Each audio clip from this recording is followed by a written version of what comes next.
Nothing changes my opinion about the market or the trade I'm in except for the price itself. I'm not influenced in my thought process about the marketplace. I'm not swayed in my opinion about the things that I use and implement in trading. I'm not changing and tinkering anything. I'm not changing any settings. I'm not adding to, I'm not reducing. It's always the same thing. It's the same stuff every single day. Why? Because the market's doing the same shit every day. Time and price. How does the market know what pattern to use today? What harmonic pattern to use today? What school of thought? Is it Elliott wave today? Is it Wyckoff? Is it supply and demand? Is it Dow theory? Is it volume profile? VSA? Think, folks. Think. Every school of thought, every single one of them out there, they will never agree on everything at the same time. But you know what agrees? Time and price. The open, high, low, and close doesn't lie. It can't hide, and it ain't going to fucking change. Okay? So there's no reason for you to be worrying about how much I teach you this and how many more people come into the fucking party. It will not change shit. It just makes it better because there's more volume. There's more participation. That means what? Liquidity. More people in there doing it. It's going to be more of a fun engagement. It's not that, all right, everybody's doing the same thing, so therefore, it's going to stop. Think about the logic in that. How many books have been written about supply and demand? How about volume profile? Why aren't the guys that do volume profile worrying about, oh shit, there's more people learning the volume profile. We better not teach that shit. It's all over YouTube too. It doesn't have my logo plastered on it. But the point is it's the same argument. You're worrying about things that are not something that you should be worrying about. Here's what's never going to stop happening, okay? The market's going to open at a predetermined time. They're going to close at a predetermined time. That's a constant. It's not going to fucking change. There's a holiday schedule that we follow. Sometimes we'll have a shortened trading session, or sometimes we'll have a completely closed trading session. That's time. That's not going to fucking change. That's a constant. The open, the high, the low, and the close. Those 3 price points, they're never going to fucking change. There's a beginning point, there's the highest and the lowest, and when it closes. Time and price. What it does and what liquidity it seeks and what inefficiency remains in the price, that is the variable. But those variables repeat over and over again in a format that is easily understood and identifiable. Last statement, and we're done. This Tuesday, I want you to think about what I'm walking you through. For the folks that are here or dabble in my videos and think, wow, this is a lot of shit here. How do I get through all this? How do I cut down to the meat? Get through all the fat, all the bullshit talking. What's something I can go out there and start working with? Here's what you're going to see, okay? We're going to look at Tuesday. Now, I don't know what Tuesday price action is going to be. Like, I don't genuinely know. I don't know if it's going to be a shit day. I don't know if it's going to be a trending day. I don't know. I don't know. It's just going to be the day that I first sit down and there it is. So if you've been a student of mine, you know that it's the first Tuesday of February. That's the general rule. That's when I resume live trading, okay? Anything in January, I usually don't even watch the charts. But because I want to be doing it live in front of you, I don't want to be rusty. I want to be close to the marketplace, and my finger's been on the pulse. But we sit down in front of these charts. I sit down in front of these charts. As a technician, I'm looking for the answer to one question first. Are we in a condition that is favorable for high probability trading? How do I arrive at the answer to that? I look at the economic calendar. What's the economic calendar for today? Is it loaded with high impact or medium impact news events? Or is it lacking any of that, but has those very things the next day. So in terms of day of week, we're going to be live streaming on Tuesday. So the economic calendar, I have not looked at. Hand to God, I've not looked at that economic calendar. I don't know if there is or isn't. I don't know. I'm going to do everything right for the first time on the live stream. I'm going to pull up the websites. I'm going to show you exactly what I walk through, exactly what I'm doing every fucking time I sit down in front of my charts. The part that you don't see, all that stuff that's not in the videos. Okay, I'm going to do that very thing. That way, oh, okay, well, that makes sense now. It's not a lot. It's not acrobatics. Okay, it's requiring you to do all kinds of contortions and meditations. It's simple, straightforward shit. But if there is a lack of news drivers today, but there's going to be a big news event tomorrow, we could potentially be in a listless trading condition. That means it's not a lot of animation, not a movement. So you have to be a real small, short-term scalper working on a 1 and 5 minute chart and be content with that. Or do nothing and wait for it to the next day where that has a high impact news driver. So there's your answer to the equation of, is it going to be a favorable position or day for trading with high probability? High probability of what? Seeing a nice sustained price run where it has multiple points of entry and allows at least 2 exits for partials before it reaches terminus. Oh, shit, that's pretty practical. That's some real bones right there. I can work with that ICT, right? But you're not going to get that in the first hour of the fucking sessions, are you? you gotta walk this mile with me, baby, okay? You brought road snacks, but some of you tapped out already. You didn't get that nugget. And then besides that, the next question is, okay, if there's going to be a favorable day, worth trading, not chopped up and chewed up into pieces, you want something that's clean, that has an opportunity to run, not have a strong probability of retracing against you and hit a stop loss that you want to use, hopefully.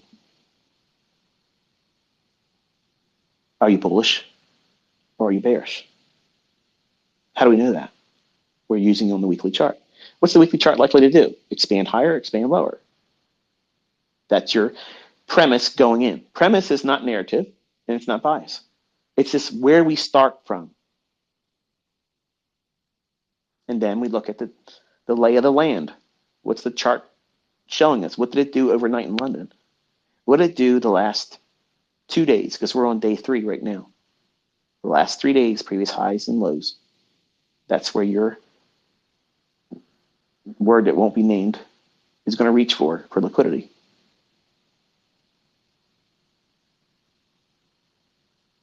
Already in a few couple sentences, you're already seeing, wow, I can see a routine in this. Yep, it's the same routine every day.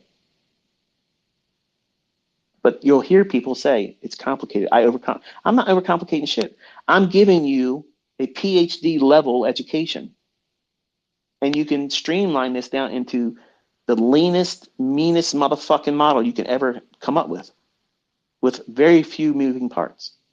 But binary, if then syntax. You got to know what you're looking for.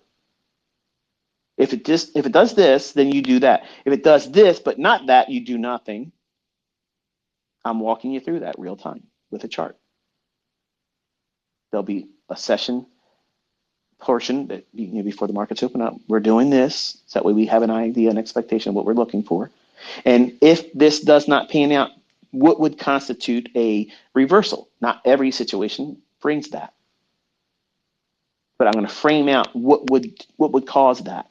It's not plan A, plan B, and that whatever one pans out, I'm right. The daft will think that. But the folks that are really learning, they'll see, oh, these are conditions. These are things that would support the idea of the trade, but it would no longer support the trade if it does this. What is that? You'll see it in the chart. I'm going to explain it to you because it's a varying situation, trade by trade. But the rules are pretty much the same way. But you have to see it a few times to understand what I mean by that. I'm not reinventing the wheel. I'm not adding new content. I'm showing you exactly what it is that you should be focusing on. And by doing that, day by day. Even when I'm not doing a live session, you should do this for yourself. Do the same things that I walk through. And don't be afraid if the outcome for what you're studying doesn't pan out the way you expect it to. There are opportunities for you to learn when it does that. And you don't want to learn the lesson with a live account that you didn't know what you were doing when you were just hoping it was going to make you money before you knew how to trade. And then once we identify if we're bullish or bearish, we're going to work out a narrative. What should happen?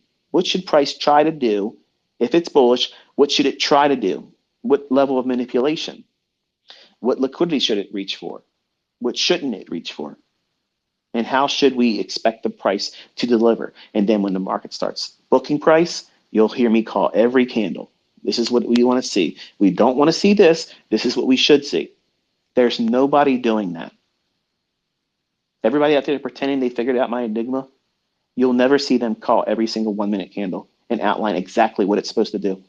But I'm going to do it all year fucking long. Week after week, you're going to see it. Okay?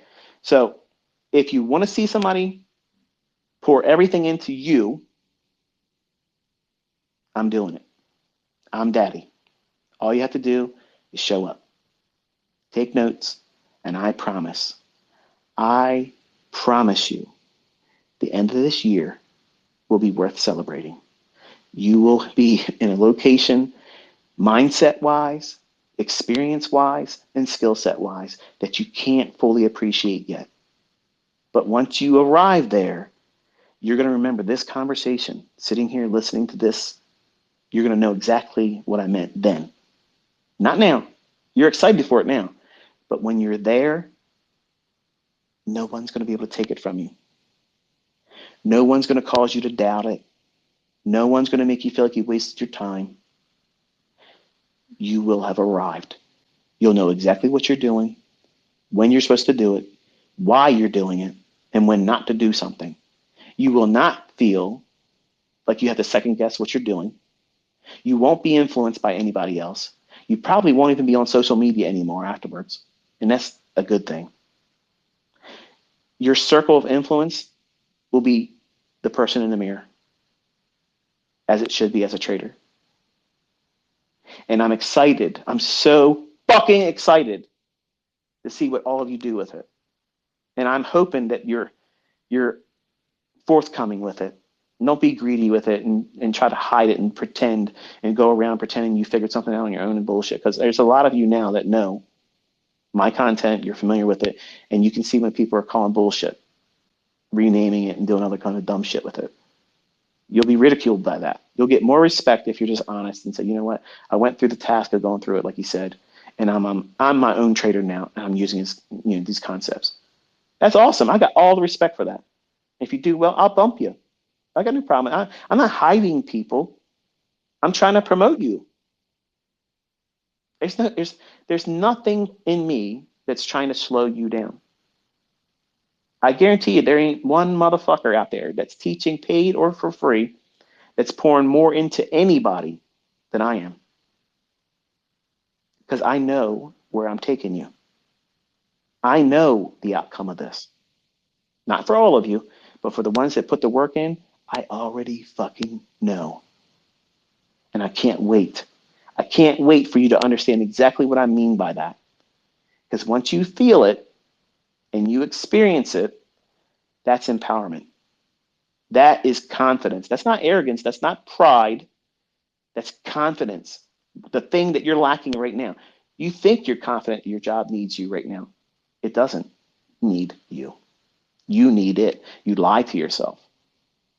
You lie and say, that company needs me. Nope, it doesn't. And there's going to be a whole lot of people this year getting laid off, made redundant, and it's going to get worse into 2024. And what you're learning is a hedge against that. You may not be laid off. You may not be sacked, but you might not get a raise.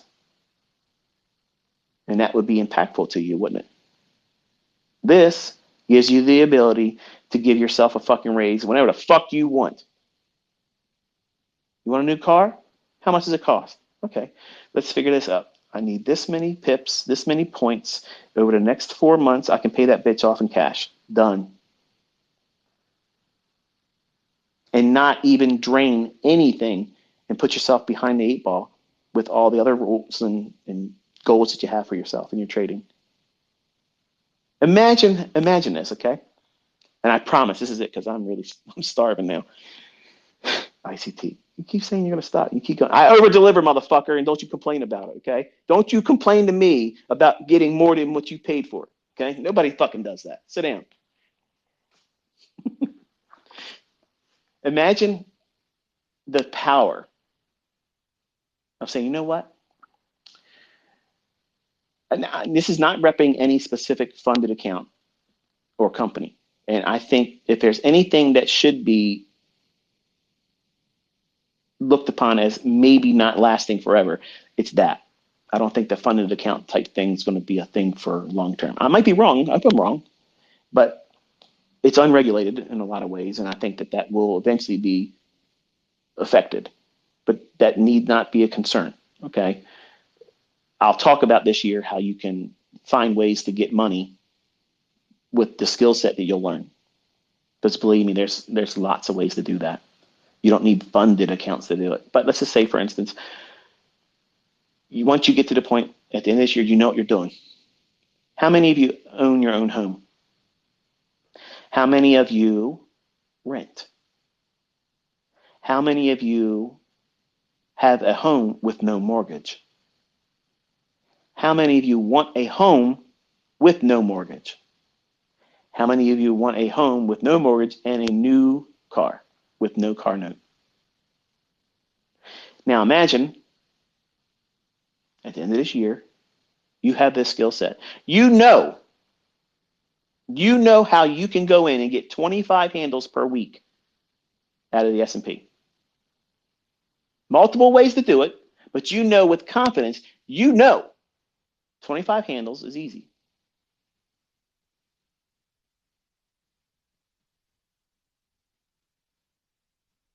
You look around and you see a house you like.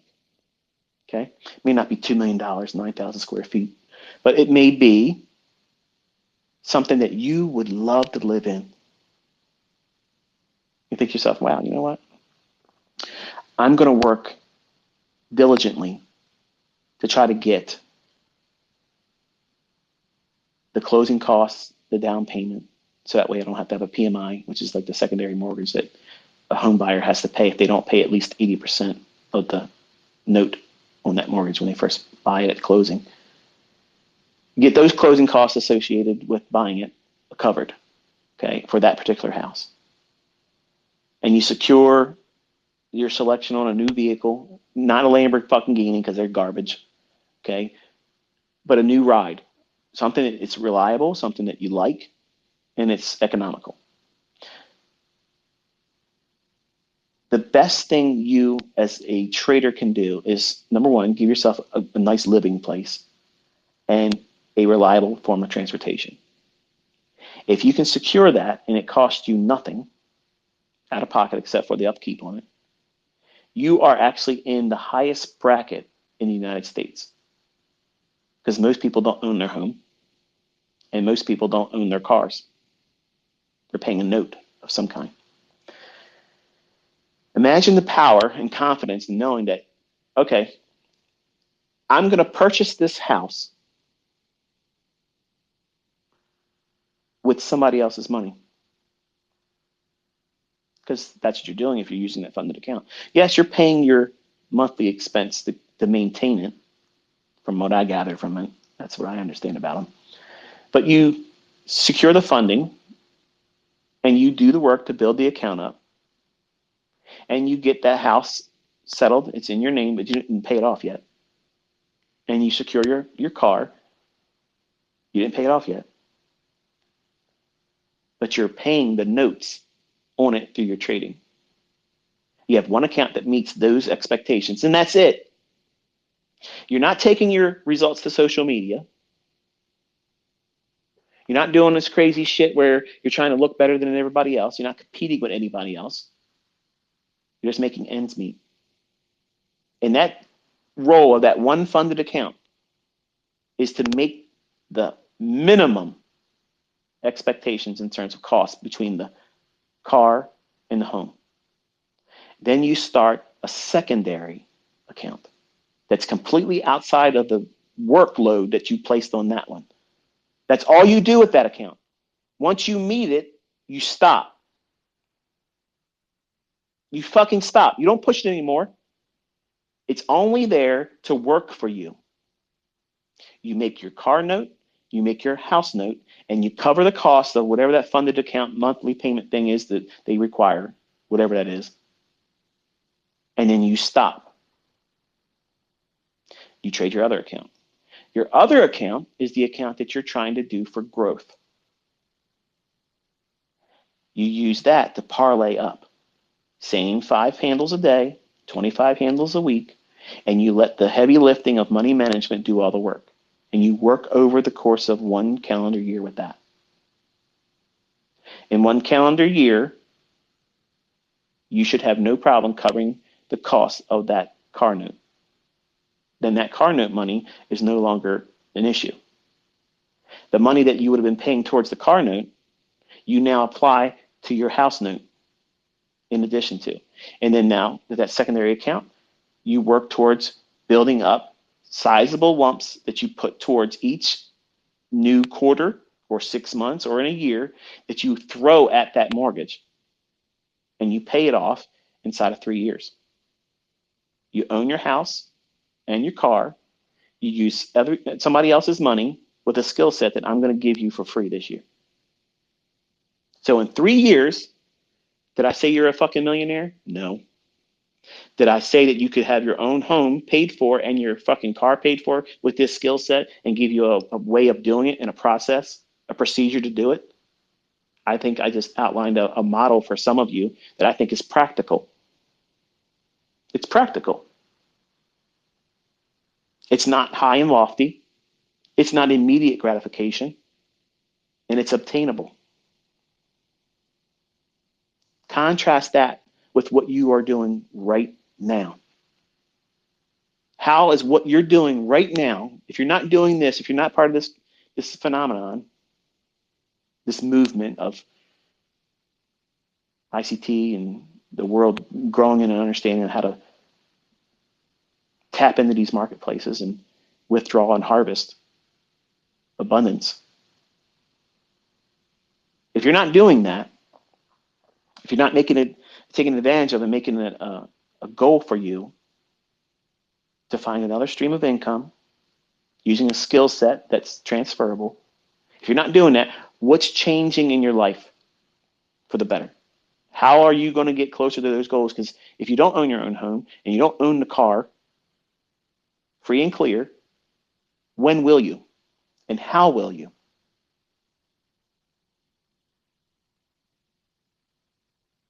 For some of you, I think that's a realistic goal to aim for. It might take you longer than 3 years.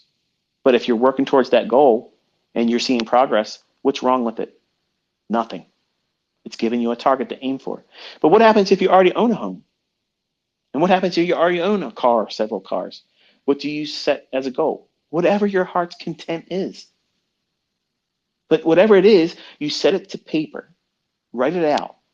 This is what I want to see happen in the next 3 months. This is what I want to see next 6 months. This is the next 12 months. This is the next 3 years. Where do you want to be? What do you want to obtain? What do you want to be able to fulfill in your life? Maybe for your children. Maybe you want to help them with a home. Maybe you want to help them with their first car. Maybe it's college. Maybe you want to be able to make the ends meet for college tuition for your kid, because maybe you make a little bit too much money like we were. We were unable to get college tuition for my daughter. Make too much money, they don't give it to you. Then you start an account. Its primary function is to meet that end. What's the chances of you gambling that and seeing how far you can run it up when you know it's associated to taking care of something like that? It's not likely, is it? At least it shouldn't be if you're responsible. You're investing in a major hurdle and barrier in financial terms. A home mortgage, a car note, college tuition. You make one account, you work for that, you wait for the best setups only. You don't just go in there and just, well, this looks like it might be a good setup. Fuck that. You're going in there and you're looking for the right setups, the right days, and you're only focusing there. And you're meeting that goal for the month. You're covering all the costs associated with doing it. And then you fucking stop. You withdraw the money that's required to meet that threshold for expense, to meet that purchase or overcome it. And once it's done, you'll look back and say, you know what? I have mastered money. Money is not victimizing me. I'm not hurt by a lack of money. I will never worry about a lack of money. I have mastered money. I have mastered my finances because I don't see bills as a problem. Bills, everybody has. Everybody, whether you're rich, millionaire or not, we all have expenses. I don't worry about expenses. I don't think about, like, what am I going to do? What am I going to do about this? If there's a bill that comes up, it's getting paid. If I know there's a big, large expense coming, I know how to do it. I know how I'm going to attack it. If it's a really large one for some of you when you're first starting out, you got to think about it as that elephant. How do you devour an elephant? One bite at a time. But you don't hear and you don't see books written about, this is what you're supposed to do. Go out there and you break it down modularly. They all tell you 20R, 50R, 200R, do it all real quick and try to get it overnight. Get rich quick. Fuck that shit, doesn't work. It does not work. Be practical with this business and this industry, because if you treat it with responsibility, the world's your oyster. Who says you can't make whatever the fuck you want to make? Who's stopping you from that? Because as far as I can tell, the only one that's stopping you is you. On that note, thank you all for hanging out with me today. I'm going to be taking Monday off, so that was a reminder. If I'm quiet on Twitter, just know that it's not because I don't like you. It just means I'm resting, because Tuesday will be a lot of focus for me, okay? Enjoy the rest of your weekend. I've had fun talking with you. I hope you got something useful from all of this. Until next time, be safe.